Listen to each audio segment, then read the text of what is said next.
There is much more we could have told you about the European Union.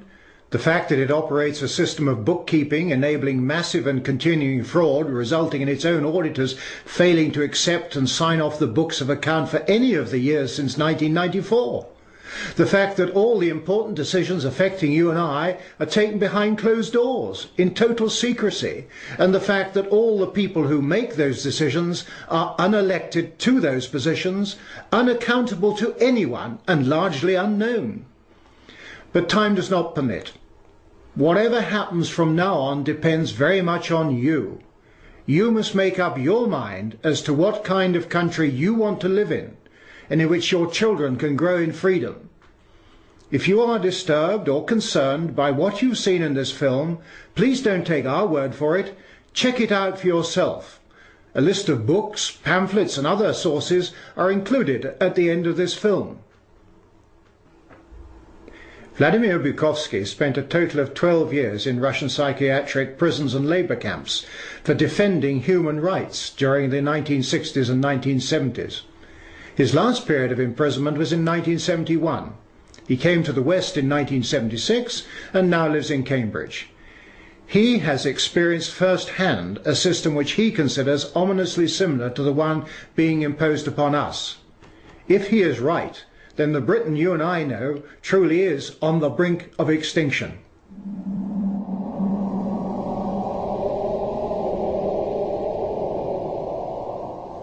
It is really puzzling to me that having just buried one monster, the Soviet Union, another remarkably similar one, the European Union, is being built. Exactly what is the European Union?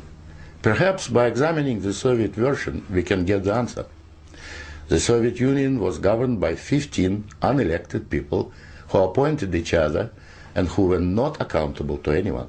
The European Union is governed by 24 people who appoint each other, meet in secret, and are not accountable to anyone, and whom we cannot sack.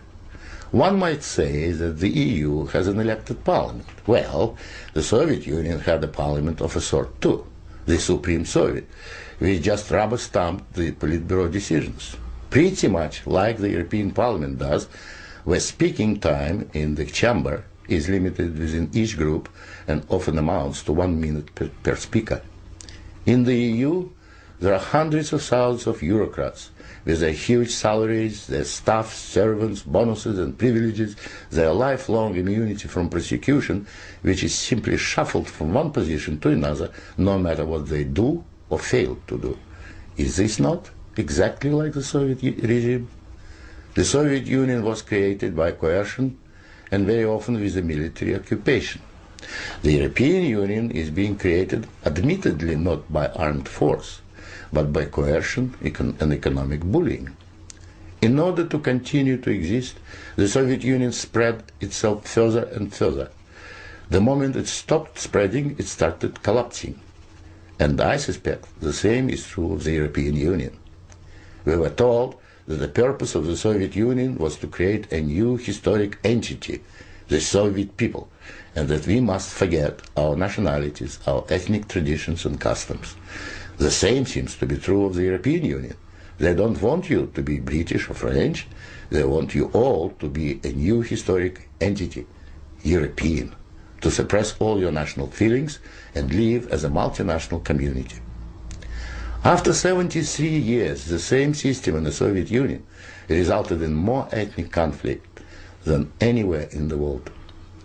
In the Soviet Union, one of the grand purposes was the destruction of the nation state. And that's exactly what we observe in Europe today. Brussels intends to absorb nation states so that they should cease to exist.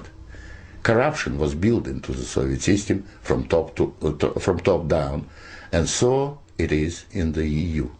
The same endemic corruption activity that we saw in the old Soviet Union has flourished in the EU.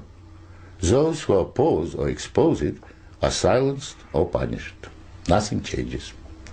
In the Soviet Union, we had a gulag. I think we have a gulag in the European Union also, an intellectual gulag known as political correctness. When anyone tries to speak their mind on questions of race or gender, or if their views differ from those approved, they will be ostracized. This is the beginning of the Gulag, the beginning of your loss of freedom. In the Soviet Union, they told us we needed a federal state to avoid war.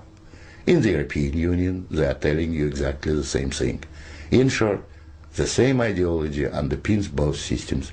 The EU is an old Soviet model presented in Western guise.